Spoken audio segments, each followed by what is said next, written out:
Kepercayaan yang diturunkan oleh leluhur di Indonesia memang sangat kental. Cerita-cerita tentang kejadian aneh, tempat aneh dan hal lainnya yang berbau mistis berkembang di masyarakat.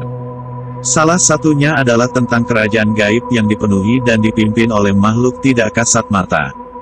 Kerajaan apa sajakah? Untuk menjawab penasaran kita semua, berikut ini adalah kerajaan makhluk astral yang ada di beberapa tempat di Indonesia.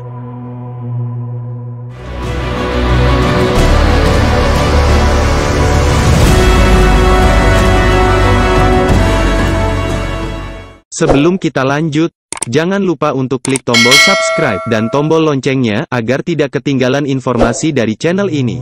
1. Kerajaan Gaib Pulau Mas. Indramayu memiliki kerajaan gaib yang berbentuk rawa-rawa. Seorang juru kunci setempat mengatakan, jika orang biasa mungkin hanya bisa melihat rawa-rawa biasa. Namun bagi orang yang memiliki penglihatan khusus, maka ia akan melihat sebuah kerajaan besar dengan tembok kokoh yang terbuat dari emas murni.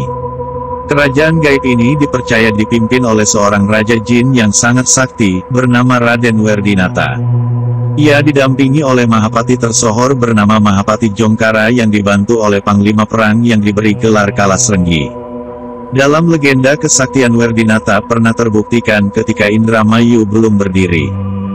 Saat itu Raden Werdinata perang melawan Raden Wiralodra dan pembantunya Ki Tingkil yang membabat hutan di lembah sungai untuk membuat sebuah kerajaan.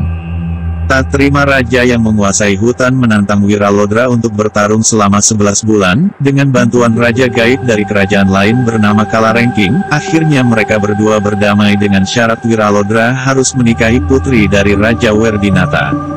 Hingga saat ini, kerajaan gaib Pulau Mas diyakini masih ada dan tetap dipimpin oleh Raja Werdinata. 2. Kerajaan Pangeran Agung Borneo. Di kawasan hutan Kalimantan, di antara pohon-pohon tua berpostur raksasa, kini menjadi pusat dari kerajaan jin. Wilayah kekuasaan mereka sangat luas, hingga memakan separuh lebih daratan Pulau Borneo ini.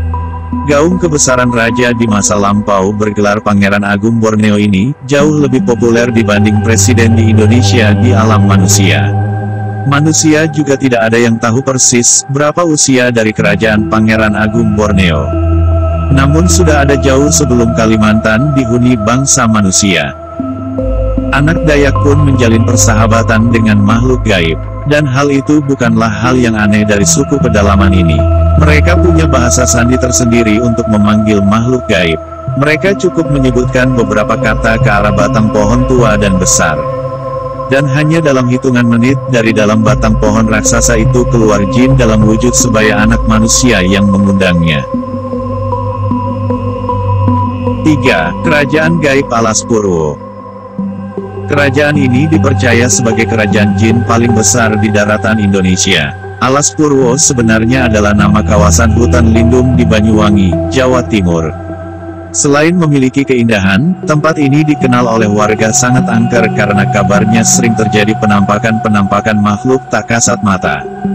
Peristiwa-peristiwa ganjil lainnya di daerah ini, memunculkan berbagai cerita yang menyebutkan, di Alas Purwo terdapat dimensi lain. Di sana merupakan sebuah kerajaan jin yang menjadi tempat berkumpulnya jin dari seluruh dunia. Cerita ini bukan hasil gurauan semata.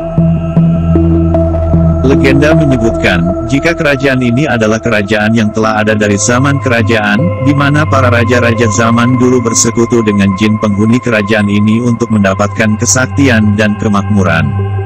Banyak pula cerita yang menyebutkan bahwa Alas Purwo merupakan pelarian bagi raja-raja yang tidak percaya pada agama. 4. Kerajaan Gaib Gunung Merapi. Gunung Merapi, terkenal sebagai salah satu dari 10 gunung aktif paling berbahaya di dunia. Di balik kedahsyatannya, ada yang mempercayai bahwa di Gunung Merapi terdapat sebuah kerajaan yang dihuni oleh makhluk astral yang dipimpin oleh Eyang Merapi. Kerajaan ini juga dipercaya membantu kerajaan Mataram dalam menghancurkan sebagian bala tentara kerajaan Pajang dengan hujan abu vulkanik. Beberapa tempat yang diduga menjadi pusat kerajaan gaib ini adalah daerah batuan dan pasir yang terletak di bawah puncak gunung yang disebut dengan daerah Pasar Bubrah. Selain itu, juga terdapat Gunung Wuto. Gunung Wuto adalah gunung yang dipercaya sebagai pintu gerbang utama Keraton Merapi. Gunung Wuto dijaga oleh Nyai Gadung Melati yang bertugas melindungi lingkungan di gunungnya termasuk tanaman serta hewan. Selain itu, di Gunung Merapi juga terdapat banyak hutan yang dinilai angker oleh banyak pihak. Bahkan hutan-hutan tersebut kabarnya digunakan sebagai tempat mengembala hewan gaib. 5. Kerajaan Gaib Paloh. Ada kerajaan gaib yang terletak di Kalimantan Barat, tepatnya di Kecamatan Paloh, Kabupaten Sambas. Diceritakan, kerajaan ini dihuni oleh kaum Bunian dan dipimpin oleh Raden Sandi yang diketahui memiliki ikatan darah dengan raja-raja terdahulu dari Kerajaan Brunei dan Kerajaan Sambas. Salah satu penjaga kawasan hutan konservasi di Sambas mengatakan, kerajaan ini kerap muncul secara tiba-tiba di tengah hutan belantara dan setelah dihampiri kerajaan yang sangat megah ini lantas menghilang. Begitu juga terdapat beberapa peristiwa ganjil di Sambas, Kalimantan Barat juga sering dikaitkan dengan Kerajaan Paloh. Banyak orang menyebutkan bahwa kerajaan ini dipercaya ada namun tidak nampak. 6. Kerajaan Gaib Padang 12. Padang 12 adalah kawasan di daerah Ketapang tepatnya Kecamatan Kendawangan dan Kecamatan Pesanggruhan. Masyarakat di kerajaan-kerajaan ini adalah sebutan orang Bunian atau orang kebenaran. Padang 12 juga merupakan nama yang diberikan masyarakat sekitar karena lokasi yang banyak terjadi peristiwa-peristiwa aneh dan penuh misteri hanya berada di daerah kilometer 12 saja.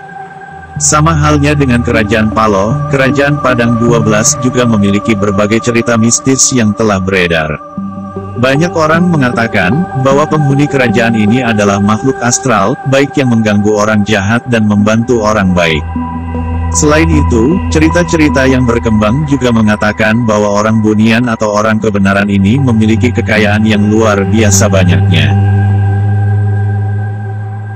7. Kerajaan Gaib Masalembo. Perairan Masalembo berada di tengah-tengah Pulau Bawean, Kepulauan Tengah dan Kota Majene. Di tempat ini, sering terjadi pertemuan arus laut dengan angin kencang sehingga menimbulkan tekanan hebat yang keduanya menjadi penyebab angin tornado, badai ataupun fenomena hurrikan. Di wilayah perairan ini, terkenal angker dan sudah menyebabkan banyak jatuh korban ribuan jiwa. Setidaknya 2 insiden kecelakaan tragis pertama terjadi pada tanggal 27 Januari tahun 1981, yakni peristiwa tenggelamnya kapal Tampomas II dan kapal laut Senopati Nusantara pada tanggal 29 Desember tahun 2006.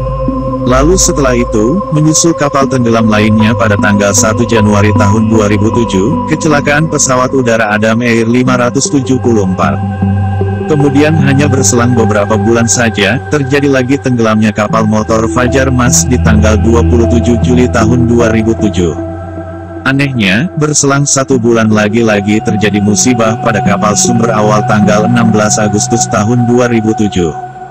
Dan insiden yang terakhir terjadi pada kapal Teratai Prima di tanggal 11 Januari tahun 2009 masih berada di wilayah perairan yang sama, yakni segitiga Masalembo. 8. Kerajaan Gaib Laut Selatan. Keberadaan Ratu Pantai Selatan dan kerajaannya adalah mitos yang hingga masa kini masih banyak diperbincangkan dan menuai kontroversi. Ada beberapa versi yang menceritakan tentang penguasa kerajaan gaib di pantai selatan ini. Dan yang paling populer adalah versi Ratu Nilakendra. Disebutkan kerajaan sultan ini adalah sebuah kerajaan yang dipimpin oleh Ratu Nilakendra yang merupakan permaisuri dari Prabu Siliwangi. Setelah kerajaan Pajajaran takluk oleh Kesultanan Banten, ia tak mau mengikuti jejak suaminya untuk percaya kepada Tuhan dan memilih lari dan menceburkan diri ke laut. Namun karena berilmu tinggi, ia tak mati. Dan ia malah melakukan ritual mekso, yakni sebuah ritual yang mengubah diri menjadi makhluk gaib. Saat itu, Ratu Nilakendra sedang mengandung dan kemudian melahirkan 2 putri kembar yang bernama Nilamsari dan Nyi Rantamsari. Nilamsari menguasai pantai selatan Jawa bagian tengah dengan sebutan Nyi Roro Kidul, dan Nyi Rantamsari penguasa pantai utara Jawa dengan sebutan Dewi Lanjar. Kabarnya telah banyak hal-hal mistis yang dikaitkan dengan kerajaan gaib Laut Selatan ini. Seperti pantangan menggunakan baju hijau di pantai selatan. Kemunculan sang ratu kerap ditemui di banyak tempat di Laut Selatan. Legenda juga menyebutkan tentang kesaktian para raja terdahulu yang didapatnya setelah menjadi budak bagi Ratu Laut Selatan. 9. Kerajaan Jin Laut Aceh. Diceritakan pada suatu zaman, Ratu Pantai Selatan atau yang dikenal dengan Nyi Roro Kidul ingin memperluas kekuasaannya dengan ekspansi ke wilayah pantai yang ada di Provinsi Sumatera, yaitu Aceh. Di lingkungan Istana Kerajaan Laut Selatan, mereka membahas rencana ekspansi itu dengan menyiapkan ribuan bala tentara. Semua pasukan sudah disiapkan untuk menggempur dan menaklukkan kerajaan yang dihuni oleh makhluk gaib di pantai Aceh. Dengan bala tentaranya, disiapkan meluruk atau invasi ke kawasan pantai Aceh. Pertempuran pun pecah, kedua kubu kerajaan makhluk halus terlibat peperangan yang dahsyat. Semua ilmu dikerahkan untuk saling perang. Tidak disangka, makhluk gaib penguasa pantai Aceh ternyata bersekutu dengan jin penguasa Laut Merah. Ribuan bala tentara jin dari Laut Merah pun ikut berperang melawan pasukan dari pantai selatan. Setelah pertempuran terjadi antara pasukan Nyi Roro Kidul melawan pasukan penguasa Laut Aceh, yang dibantu dengan tentara jin Laut Merah, Ratu Pantai Selatan akhirnya mundur dari peperangan. Saat kembali ke istana, kemudian mereka mengatakan kepada semua para menteri dan jajarannya, suatu ketika pasukan Laut Selatan akan kembali menggempur kawasan itu lagi. Kerajaan gaib di Laut Selatan menjadi sangat disegani oleh kalangan bangsa jin di dunia. Sebab pasukan Laut Merah adalah tentara perang elit dan dikenal dengan kekuatan yang dahsyat. Laut Selatan namanya semakin dikenal dan tersohor seantero dunia gaib dan termasuk dalam 3 kerajaan gaib terbesar di dunia. 10. Kerajaan Jin di Wentira. Cerita tentang Wentira sudah banyak menghebohkan masyarakat Sulawesi. Bahkan pernah juga ditayangkan di TV nasional. Wentira dipercaya oleh masyarakat setempat sebagai kerajaan jin terbesar yang terletak di daerah kebun kopi di kawasan hutan belantara, di antara kota Palu dan Kabupaten Mutong, Sulawesi Tengah. Jika kamu mengunjungi tempat ini, kamu akan menemukan tugu berwarna kuning. Masyarakat sana percaya bahwa di tempat inilah berdiri gerbang gaib menuju Wentira. Cerita yang berkembang di sana menyebutkan jika pemimpin Wentira adalah raja yang memiliki 7 panglima perang, yang masing-masing memiliki bala tentara yang banyaknya bisa menutupi seluruh lautan Indonesia. Konon, banyak yang menganggap Wentira sebagai salah satu titik paling angker di Indonesia. Ada juga beberapa kalangan yang berpendapat bahwa Wentira merupakan warisan dari benua Atlantis yang hilang. Nama kota ini konon diambil dari kata Uventira yang bermakna air berwarna merah. Tetapi, sampai sekarang masyarakat sekitar lebih terbiasa menyebutnya Wentira. Itulah daftar kerajaan gaib yang ada dan keberadaannya sampai saat ini masih menjadi misteri. Sampai bertemu di konten berikutnya. Jangan lupa di subscribe dan dibagikan videonya.